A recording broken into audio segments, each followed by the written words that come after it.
Guys সামনে জন্মদিন আইতাছে, একটা জামাই না একটা বয়ফ্রেন্ড নেই, গিফট দিতে চাই আমারে, আপনারাই কেন?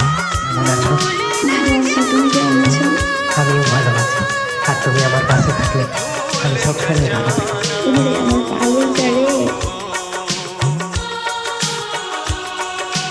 हर पल मेरी याद तुम्हें तड़पाएगी, मैं जागूंगा नींद तुम्हें ना आएगी। हर पल এই জামাইটা ভবিষ্যৎ বউ একটা দুনিয়ার মধ্যে বিষয় হয় না।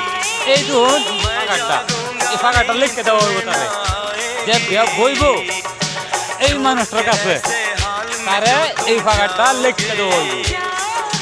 আর এই যে জঙ্গলে দেখুন বাড়ি, কত বড় বাড়ি, এই দুনিয়ার এই দিন বিল্ডিং বাড়ি, এই বিল্ডিং বাড়িটা বুঝি কই দিন কাজ করতে হ্যাঁ মেয়ে